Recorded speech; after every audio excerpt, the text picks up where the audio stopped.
And we are back Tuesday, February 6, 2018. Saying here we're live from the Cheongguk Palace Studios to all the kings and queens of the Kingdom of God. Good morning, folks. It is 7:12. Thank you for holding on that long break. But this morning, again, we are joined with a wonderful patriot and hero, true American hero, historian, and of course, the real John Wayne, the John Wayne of the gun lobby, Mr. Larry Pratt. Of course, so grateful to have him on again. And of course, great to see you, Mr. Pratt, back from Switzerland. Your speech was amazing. I wish you spoke more. I mean, everybody was like just hanging on to every little thing because the words that you speak and the history that you teach is not only eye-opening, but it's empowering. It's empowering. It's like listening to a preacher preach the gospel and truly preach about the kingdom. It's empowering. It empowers people, you know? And so in Europe, what we found from the folks, we got a lot of different emails and thank yous, et cetera. And people just love the conference for European sovereign citizens and gun ownership, because Europeans are people too. They're not supposed to be under slavery and under, second-class citizenry. Meanwhile, their elites can have all the guns they want. But the citizens, and this discussion, starting that in Europe, and our the speaker from Czechoslovakia as well, wonderful time that we had in Switzerland. We're so grateful, and of course, we thank all the folks in Europe for starting that discussion, and we're great to hear that everybody's back safe and sound from Europe, Mr. Pratt.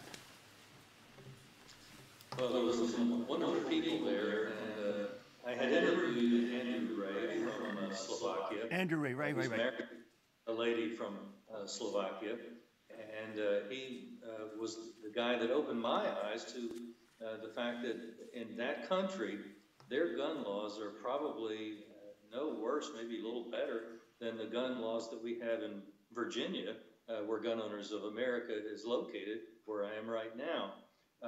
The whole of Central Europe seems to have collectively said enough to a dictatorship, the totalitarian government and thinking, and whether you're talking about the Poles, or the Slovaks, or the Czechs, or any number of other countries, some of which didn't even exist 50, 75 years ago, we see a rebirth of freedom. And it was just a very encouraging time to be able to be there and to hear from people like Andrew Ray, who really get it. An American living in a country now in Slovakia where he's able to work and has a little farm, but he works as a self-employed information technology expert. And it's just, it was a remarkable experience. And then to be in the house, to have a meeting in the house that had been General Guisans, the head of the Swiss army. I learned that they didn't even have generals unless they were in a time of war. So he was the fourth, only the fourth that they've ever had. It was with the rank of general.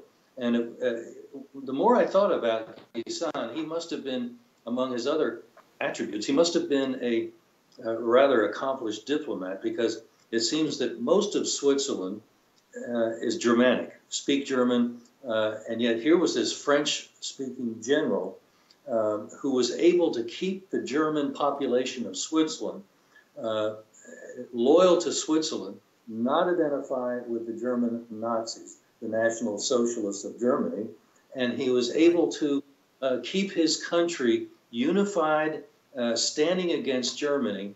And it helps to understand how significant that was during the time of that war, because the Mussolini factions in Italy wanted to be able to logistically connect with Germany, the German socialists in Germany, across parts of Switzerland.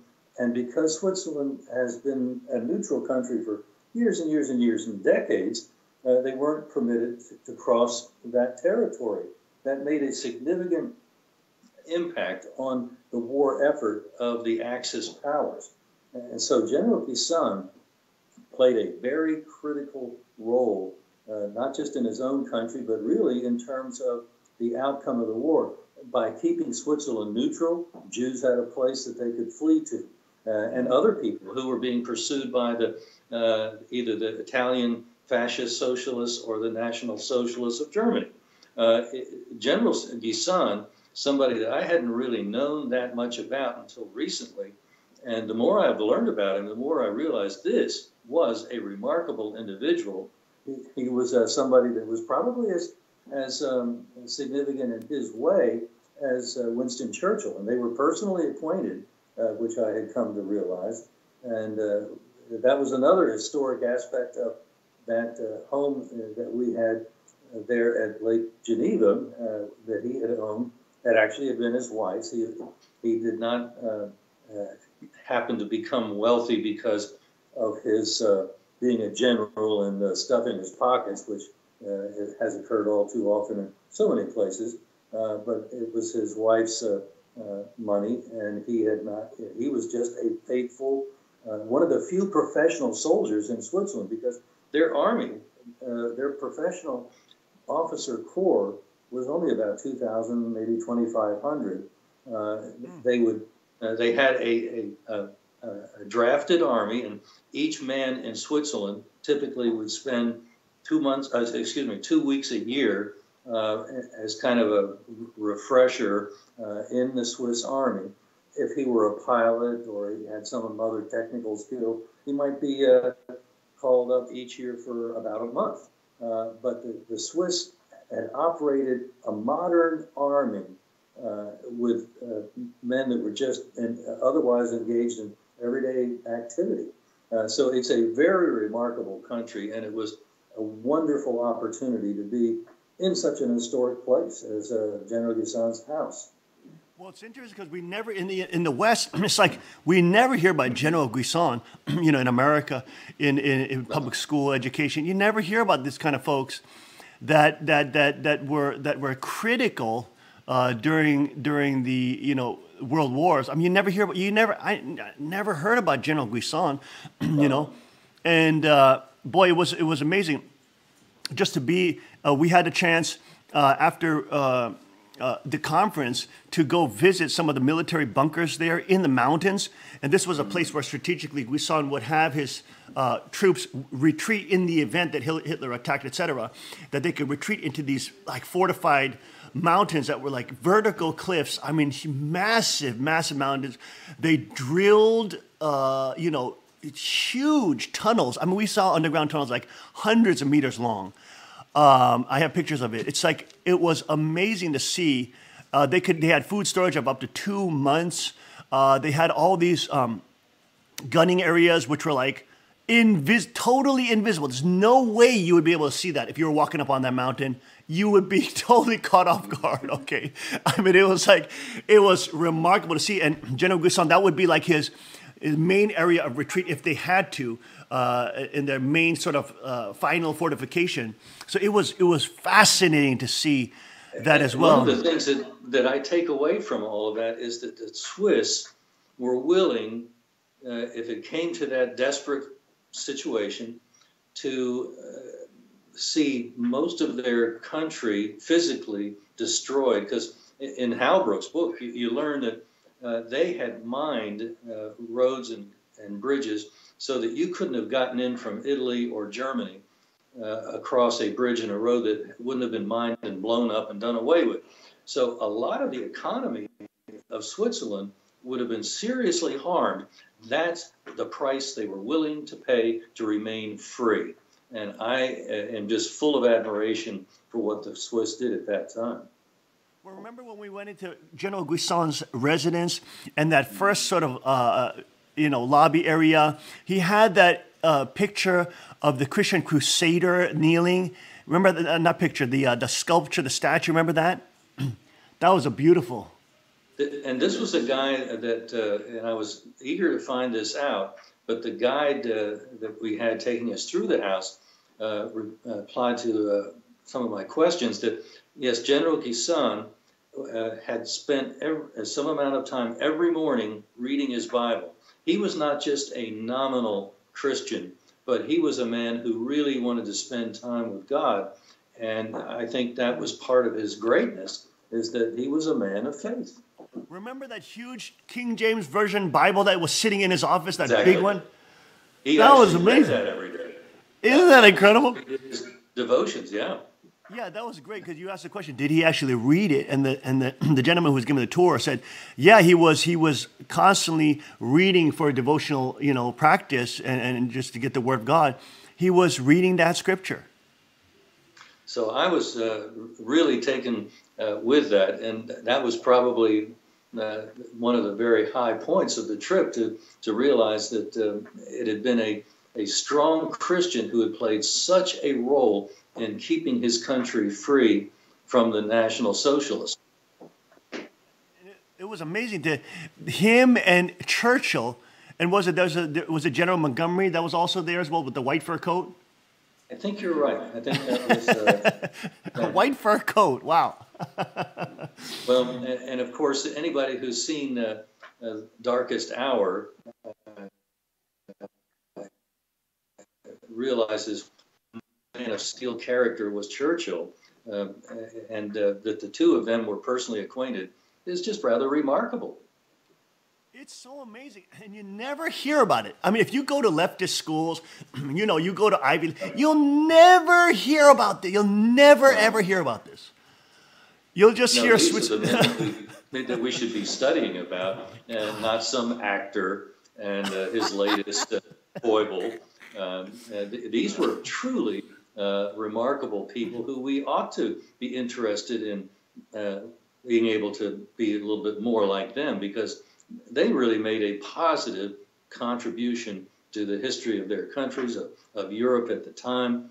And it was just a wonderful opportunity to be in such a place. Well, it was awesome. After that, we went to SHOT Show, and we hooked up with John Teagan, Tig, Benghazi hero. He has an awesome shirt that says, "Guns don't kill people, Clintons do." But that's a very significant conclusion. The Clintons have, I think somebody added it up not too long ago, that maybe some 25, give or take, investigators, researchers, writers ended up dead after exposing some of the Clinton foibles.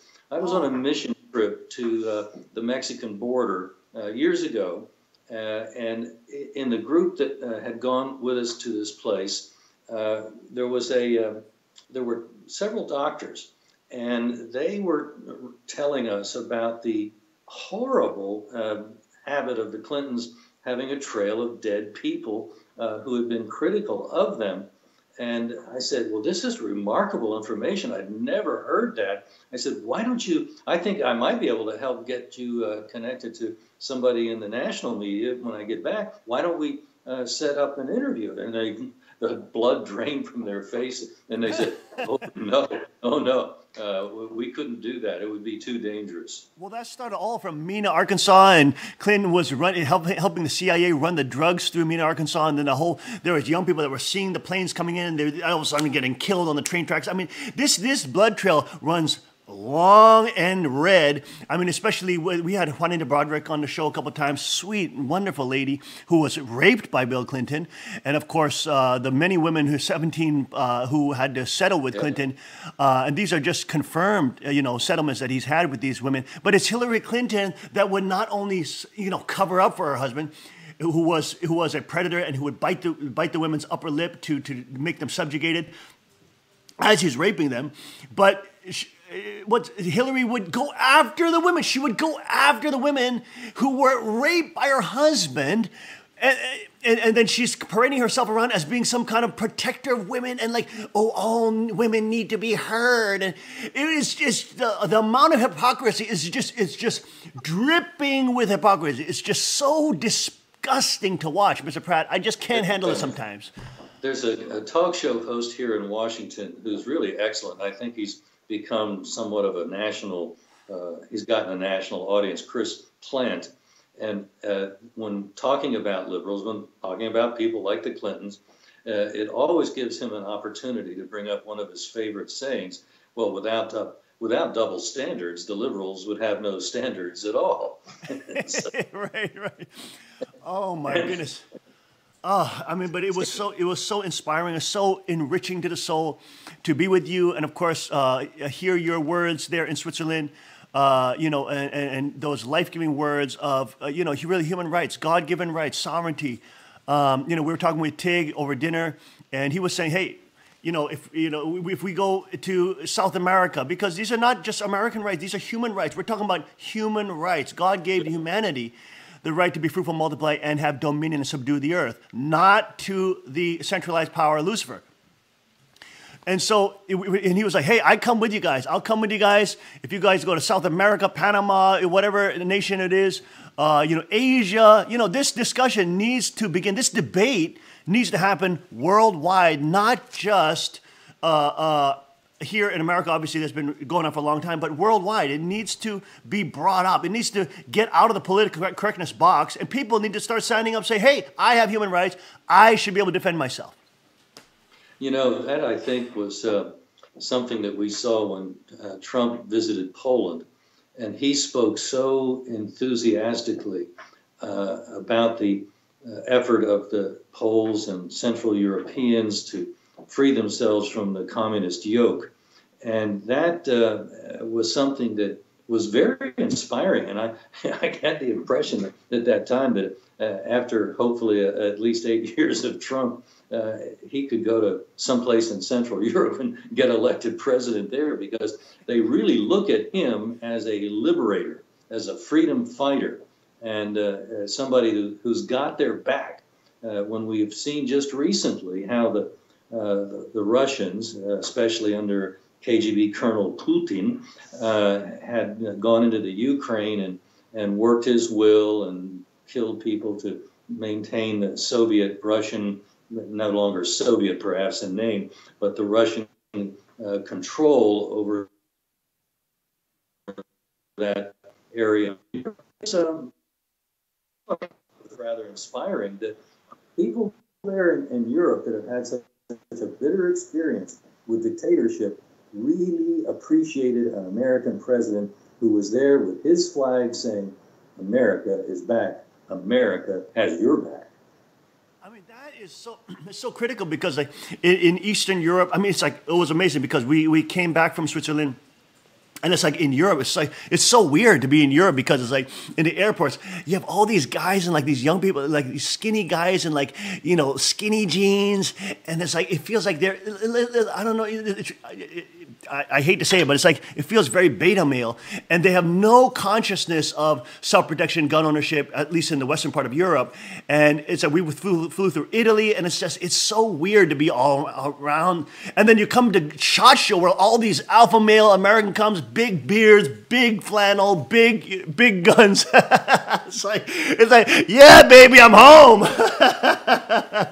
Yeah, that's been my experience. I've traveled abroad several times, and with all of the criticisms I've had of my own country and presidents that have not been very good, to say, put it mildly, it's always almost an emotional experience to return to America and to come back to my own country, and as you say, realize I'm home.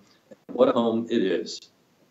Oh my gosh, it was such a stark contrast seeing all these incredible alpha males and alpha females, and just strong, empowered people. You know, they have just light fire in their eyes. They're alive. They're excited. You know, they're Donald Trump Jr. and Eric Trump were there as well. I mean, the energy was fantastic. You know, we had Crispy and Demolition Ranch Matt, and you know, these huge YouTubers, Hitchcock. We saw Hitchcock 45, and all these folks stopped by the Tommy Gun car arms booth. They loved the Desert Eagles. They had the golden Desert Eagles out. They had the golden Tommy guns out. So people loved those, and it was just a fantastic time. My brother, of course, was very busy running the SHOT Show. We were able to go and be in Lake Mead, and I took my wife, and we were able to just drive around. And of course, afterwards, we went to the wilderness for 4 days into the deep, 60 miles from any civilization at remote areas of the Grand Canyon. It was absolutely incredible, Mr. Pratt. And just like being in the presence of God, like under this beautiful starlit sky and this cavernous, Grand Canyon, just seeing the glory of God's masterpieces, artistry, Monet and Rembrandt, they don't have anything on the true artist God. Mm-hmm. Yeah, I think that's well put. It's a very that is a proper use of the word awesome. Oh my goodness, it was awesome, awesome, awesome, awe-inspiring. It just fills your soul to be out in creation, be with the Creator. It's just so enriching. We drove back, we just got back actually day before yesterday, Sunday night, after like 5-6 days on the road. The road trip is not a fun thing, but the just being out in creation. Now, during the break, we talked about that because gun rights, right, and the ability to protect yourself is not only about, is not only having a mechanical weapon, right, or a force equalizer. It really goes to the question, a spiritual question, of who has sovereignty. Who has sovereignty? Who did God the Creator give sovereignty to? Did he give it to humanity? Or did he give it to powerful, centralized powers? Who did he give it to? Who has the right? Because the governments of the world, the UN, the George Soros, Emperor Palpatines of the world, claim, the big bankers, Rothschilds, Bilderberg Group, Davos Group, they claim that it's the elites. They claim that it's the superclass. They claim it's the centralized governments whom they work with and collude with to tax farm the people. They claim that it's centralized power that can give you your rights or take them away. Well, the American idea is expressed in the concept of militia, which is, of course, a part of our Second Amendment, a well-regulated militia being necessary to the security of a free state, the right of the people to keep and bear arms shall not be infringed. Well, that militia was not viewed as a group of guys with their own separate organization apart from the people. The militia were and still are constitutionally, the militia are the people. It's you and me, it's everybody who's a citizen in this country. We are the militia. We are the ones who have the right to keep and bear arms. And the concept was laid out in the Militia Act of 1791, which was adopted at the very same time as the final ratification of the Bill of Rights. And the Militia Act said that every male in the United States between the ages 18 or 17 and 44, I think it was, but in that range, had to have a military firearm. In a later iteration of that law, they made it clear it had to be a rifle.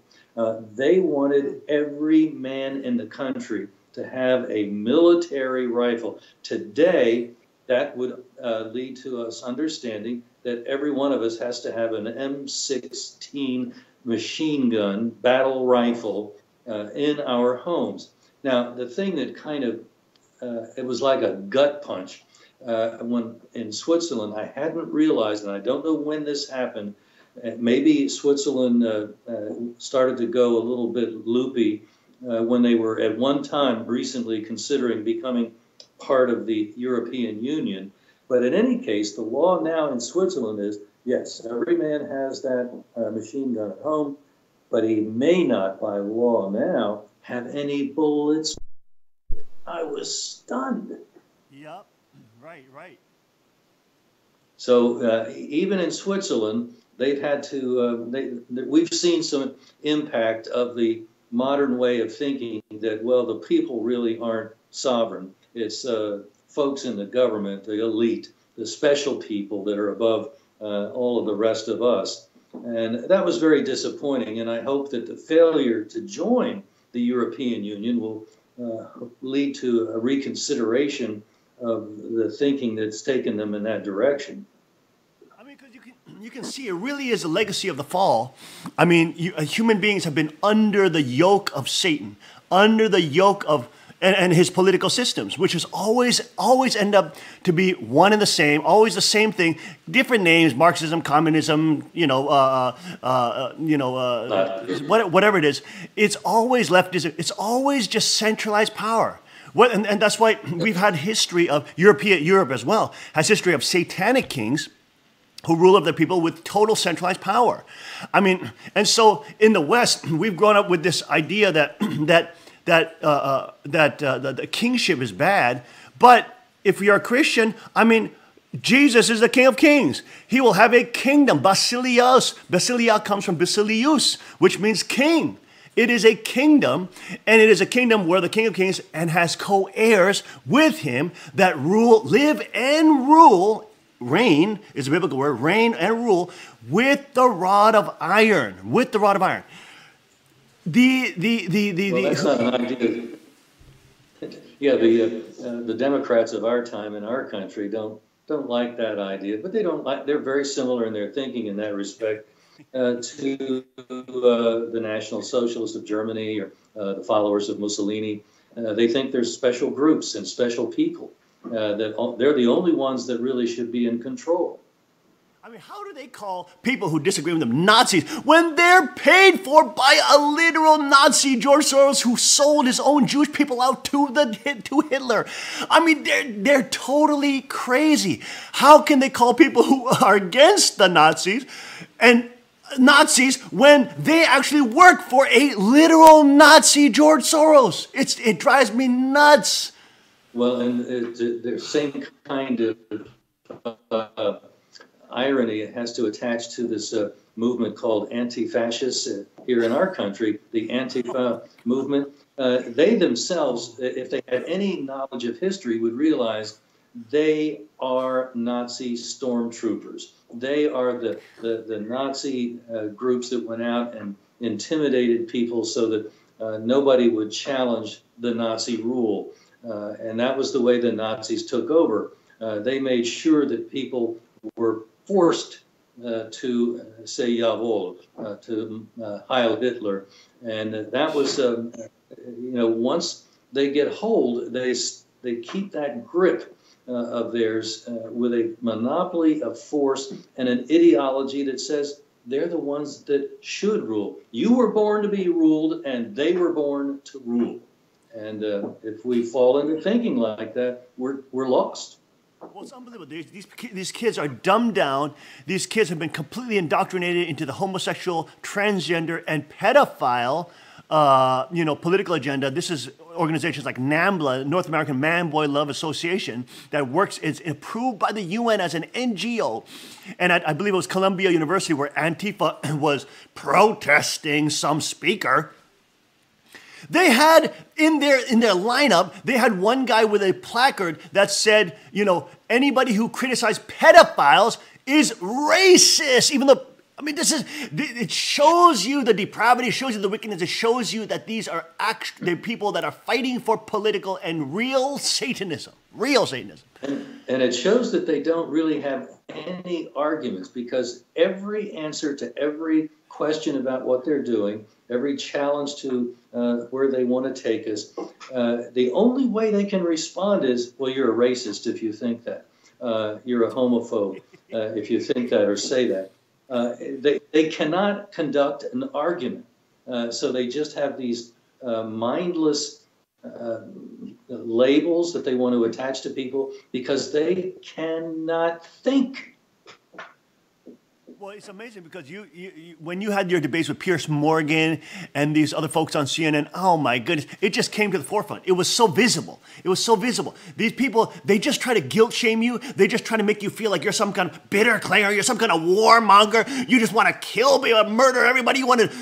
They said they have 1,300 mass shootings since Sandy Hook, which would put an average of like 300 per year. And they don't tell you, of course, as Gun Owners America has so eloquently exposed, that they weren't going by the FBI statistics of 4 fatalities as a definition for mass shooting. They were including non-fatalities. They were including just criminal gangbangers shooting each other as a mass shooting. These people are complete lying, thieving. Yeah. I mean, they're just Decepticons. They really are pretty shameless in their disregard of the truth.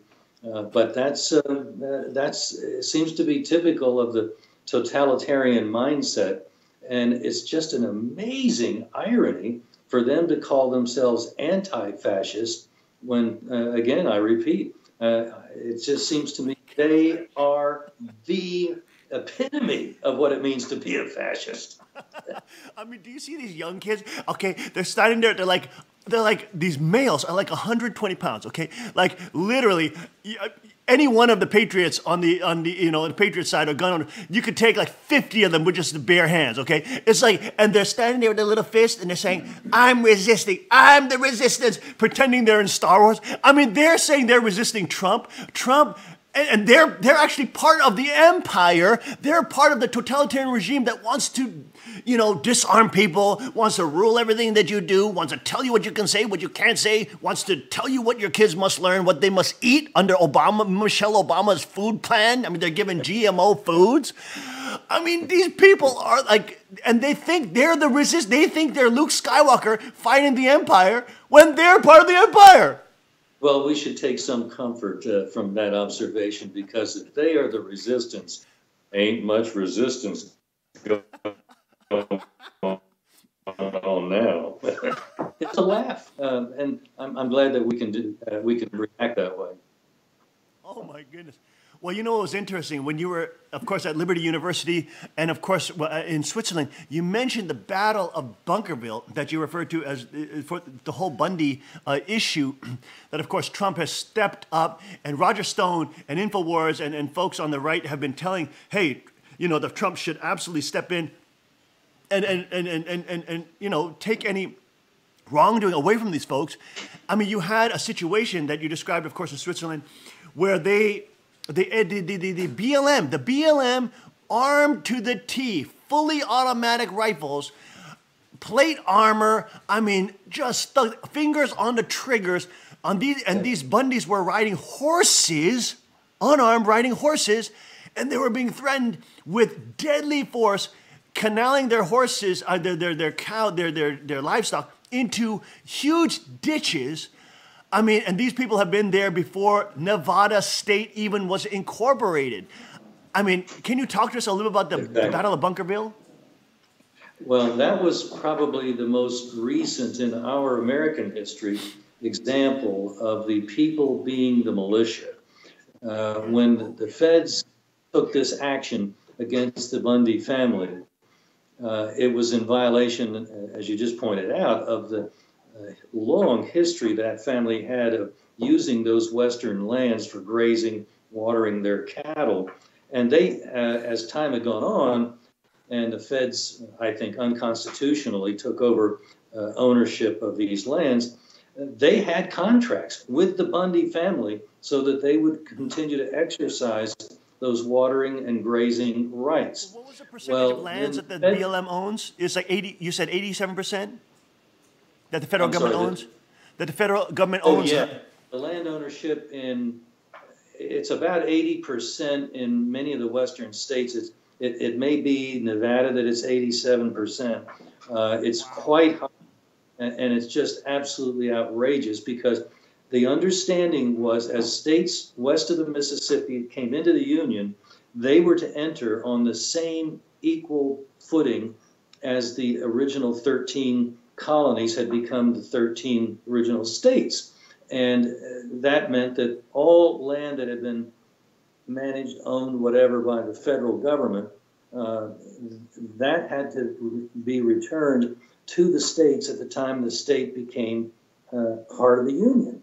Once you got statehood west of the Mississippi, there was a welching. They just did not keep their word, and the western states were not treated on the same basis, and it was very disappointing. Well, Bundy decided to kind of push that point, and the feds just went crazy, because it was a challenge to their ability to what they had done in that area outside Las Vegas, where the Bundy Ranch is located. There was some 24 big ranches. You have to be big in order to graze in that arid land. And these ranchers had one by one been driven out of business by the feds just squeezing them through regulation, squeezing. And the Bundys were the last man standing, if you will. And that just drove the feds crazy, I guess. Well, there developed a standoff because the Bundys were not going to budge, and they didn't want their cattle to be slaughtered and thrown in these pits that you mentioned. And then there was a standoff, and the feds had them completely surrounded with armed agents, basically, I guess, SWAT teams with fully automatic weapons. And as this picture began to emerge, and I'm impressed with the technological prowess of some of my fellow Americans, because there's no internet out there in the desert, and yet people were able to get an internet going, and they were able to real time show the nation what was happening. And yes. And then as that InfoWars was there on the scene, live streaming, David Knight, yes. InfoWars, Patriots, and you were on the show just the other day. I mean, Alex Jones. They're called conspiracy theorists, tinfoil head. The left is conspiracy theorists, Russian probe, Russian, everything's Russia. They're the conspiracy theorists. Alex Jones, InfoWars, these folks on the right, these guys were on the ground trying to stand up for, real American lives. It was a very tense and dramatic moment, and you've referred to it already, but when the standoff came to a head, the Bundys and many of the people that had come to stand with them were in an area where the feds were approaching, as you described, fingers on triggers, which is a very unprofessional way to behave. And finally, it occurred to one of the deputy sheriffs that we can't do this. We can't mow down fellow Americans who are not even armed. And that happily reached a conscience that was still in the minds of many of these SWAT guys. And they put their guns down and they just rode away. There was never any official surrender ceremony as there was at the end of World War II. No signing of any surrender document. The feds just melted away. And that would not have happened had the feds not realized that if they had started a gunfight on that day against these unarmed people, there were people arriving by the hour from all over the country to stand with the Bundys. And many of them were armed. I was planning to go out. This was a Saturday that all this came to a head. I was planning to be there for a news conference the following Monday. One of the people involved in this, the head of the Oath Keepers, Stuart Rhodes, called me very early their time in Nevada, probably 7:30 in the morning, saying, it's off. There's not going to be any news conference, so you don't have to come. And I said, what? What happened? He said, well, and then he described what I just reported, that the feds melted away. And that was the end of that standoff. But I'm absolutely convinced that two things made it possible. One is that Americans are armed, and the feds realized that, yeah, they could get away with slaughtering a bunch of people on that day, but that would have begun a war for independence, a civil war in America. And there are so many more American citizens than there are armed federal SWAT teams that it would not have ultimately ended well for the federal government. And it was the realization that there were the guns and the willingness to use them, that the American militia was still alive and well. And the contemptuous question that had been asked by a British officer shortly before the beginning of our war for independence, well, what can a few of you farmers and shopkeepers do against the British Army? Well, the answer is the same then as it would be today. Well, we can probably do quite a bit, sir, if you just stay tuned. We'll show you. It's Pierce Morgan. He's the reincarnation of that official there. Piers Morgan, it was kind of a conversation with the ghost of the revolution past. Yes. He might as well been wearing a red coat. I mean, might as well been wearing an old-fashioned red coat with a musket. It was quite a moment, and it was nice of Piers Morgan to remind us of what it might have sounded like at the time. Piers Morgan, as I thought about that interview later, was somewhat like a rogue British accented butler who all of a sudden decides that he's the master of the home, and he's going to tell the owner what the owner has to do. And it was a kind of a stereotype for who's in charge. And Piers Morgan was still thinking that the king ought to still be in charge over here in America. He still hasn't gotten over our war for independence. Oh my goodness. You know, it's so amazing. We're here on GOA's website right now, and it's a whole article about overturning Obama's legacy and the State of the Union, which Trump was given just a few days ago. Amazing, very powerful. Of course, the memo now exploding in Washington, just the beginning, a tip of the iceberg of exposing the total collusion, corruption, and foreign intervention and political espionage conducted and paid for by Hillary Rodham Clinton and connected to Obama. I mean, this now is pouring out. It's now starting to come out. But under Barack Obama, guidelines, quote, guidelines threaten to prosecute gun collectors as unlicensed dealers. Under Barack Obama, State Department rules threaten to prosecute gunsmiths as unlicensed gun importers. Under Barack Obama, we were constantly under fire from those who would impose a gun ban on you merely by putting your name on a secret list. Under Barack Obama, we repeatedly held our breath as import bans were proposed for shotguns, AR-15 ammunition, merely because Obama disliked guns. Under Obama, scores of anti-gun judges were confirmed as part of his court-packing scheme. Under Obama, we were fighting sentencing reform that would have increased by 50% the prison sentences for any of the 257,000 military vets who keep their guns in defiance of the Anti-Gun Veterans Disarmament Act. Under Obama, we were fighting the anti-gun Obamacare program. And President Trump is going against these. He's standing up for the gun community. He's standing up for national reciprocity. Of course, we should get rid of fixed NICS, as Gun in America is reminding us all the time.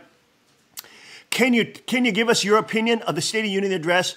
What was the president's performance?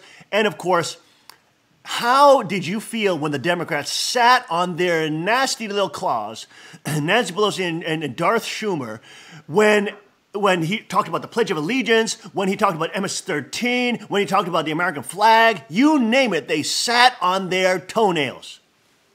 The most stunning part, as I mentioned earlier, was when the president celebrated the sharp decline in unemployment among African Americans in this country.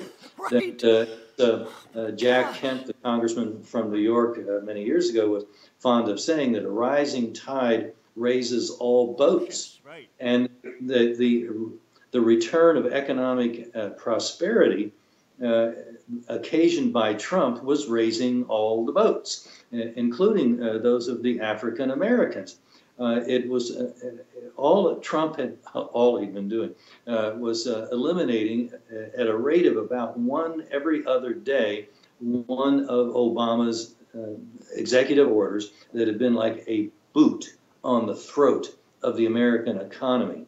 And once businesses, even in that first month of Trump taking office, once they realized that there's a new sheriff in town and things are already different, people began to loosen their pocketbooks. They began to make investments and expansion, and economic activity began to flourish like a dry sponge having some water added. It just... Do you remember? We were told that Trump was a Nazi, he was Hitler, and that he was going to send black people back to Africa. This was, I think, Biden saying he wants to send y'all back to Africa. This is what they were saying. And black unemployment is the lowest ever. He's getting people jobs. He's a funny kind of dictator who is actually talking away the various unconstitutional levers of power that Obama had concentrated in his own hands. It's really instructive, I think. And if we keep it in mind, it helps us left when they accuse somebody among their opposition on the right of some sort of nefarious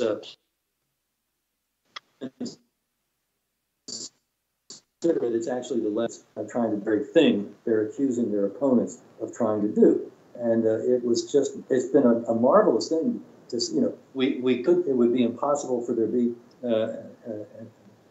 an unemployment rate that would decline so, or that the growth of the economy would be such. And all of the things they said were impossible to happen have been happening.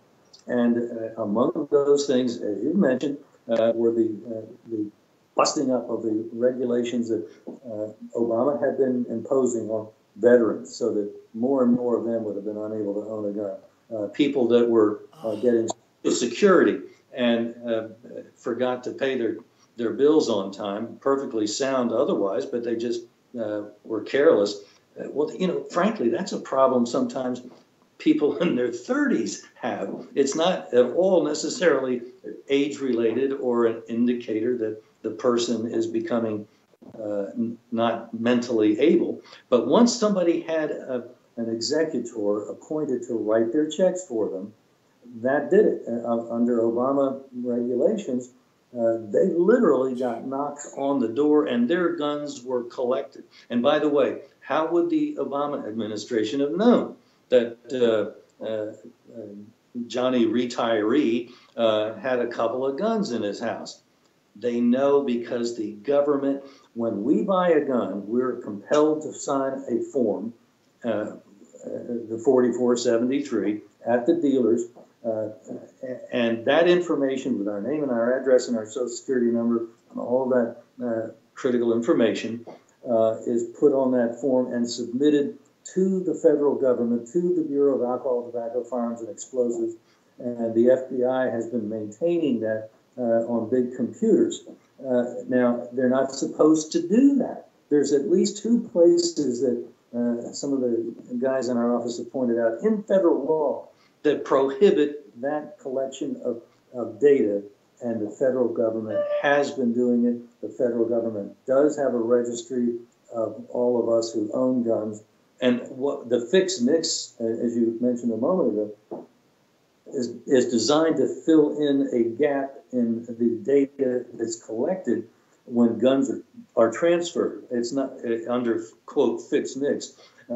It would require every transfer of every firearm, even if it's a gun being given by a father to a son or a neighbor making a purchase from a neighbor he's known for 20 years. That would still require that background check be conducted. Once the background check is conducted, we know very well from what we've just been discussing, the feds are keeping a registration list. We need to, right. One of the things that really has to be done is for that data to be eliminated. For somebody to go in with a bunch of magnets in Clarksburg, West Virginia, where the computers are located, and just fry them, get rid of that information. Oh, well, then how are we going to keep guns from getting in the wrong hands? Well, certainly not by the government being in charge of it. This is the government that ran fast and furious. This is the government that gave firearms to Mexican cartel members. And we know that there were at least some 2,000 murders at the time that the data became available years ago, committed using these firearms that had been put in the hands of criminals by the federal government. And then they turn around and look at us and say, but we have to keep your data because how else are we going to keep you from giving a gun to the wrong person? Well, excuse me, you have shown that you can't be trusted. And for us to forget fast was willing to do in what almost amounted to a war against the American people. Fast and Furious was a war against the American people committed by our federal government. And so I think we we have something that we need to be talking about more than we do, frankly, and we need to be calling for the dismantlement of something that is an infringement, the word used in the Second Amendment, but the right of the people is being infringed by what we've just been describing. Well, you know, I just want to go back to the point you were making also in Europe. And when you were sharing these stories, I think it's so important for people outside of the U.S. too to hear these things, hear these historical facts, hear these very relevant not only arguments but examples, because it gives them a framework of what's possible. For them, they've never been able to be armed. They've never been able to have the power of the rod of iron, to have actual sovereignty in that manner. I mean, the real dominion over the use of force, to subdue the earth and to chase away wickedness, and it shatters their consciousness in the sense that they've never been told these things, they've never been taught these things, they've never even heard that this is possible. They don't even know that in America you are the most free that we can ever be, in terms of being able to buy AR-15 over the counter. That is unthinkable in other nations. People are so brainwashed by centralized powers across the globe that it's just the most dangerous thing we could ever do, even though the science and the statistics show that it's the opposite. Mr. Pratt, we are so grateful to talk with you, of course, this morning. Unfortunately, time has run out today, and of course, we are looking forward to seeing you at the end of February here in Pennsylvania, and we're looking forward to the Gun Owners America. Thank you, President Trump's dinner here. We thank you for all the work that you're doing. GOA, everybody's got to sign up at GOA. I am always, ragging on a congregation. People got to sign up because GOA is the only uncompromising lobby I would say that it's in the world. It's not only the U.S., it's the world. They are the only ones that do not compromise on the fundamental human right to be able to defend yourself, your family, your children, and your neighbor. This is an issue of love, folks. Can we be able to love God with all our strength, soul, heart, might, and soul, and love our neighbor as we love ourselves? Or will we not be able to, and will we have to pay obeisance and worship to a federal government that gives us the permission, their opinion, that grants us our rights? This is ridiculous. It's time that the body of Christ, it's time that all peace-loving, all, God-fearing people, all people who just love human beings, I mean, even if you don't believe in God, you love human beings, and it's time for people to stand up for the underdog, for the person who is less able, who is less athletic, who has less deadly skills, to be able to equalize that use of force so that the criminals and the bad guys and wickedness cannot violently intrude and violently invade their lives. Mr. Pratt, so great to see you again. So happy to hear that you and Mrs. Pratt got back well. It's always a blessing to see you and to talk to you. Folks, it's always great to have you. We're happy to be able to speak to you and discuss these things with you today. Please join GOA, NRA, all the different organizations, but GOA in particular, that is standing up for your rights. They live in Washington not because they want to, because there's not enough for us, folks, you understand? So we got to support these folks. It's not even like it's a huge financial thing anyways. But it's something that we must do as a duty. If you love God, if you love your nation, if you love people, you should absolutely be a part of GOA. We'll see you tomorrow, folks, on the King's Report. God bless, Godspeed, and may His kingdom come.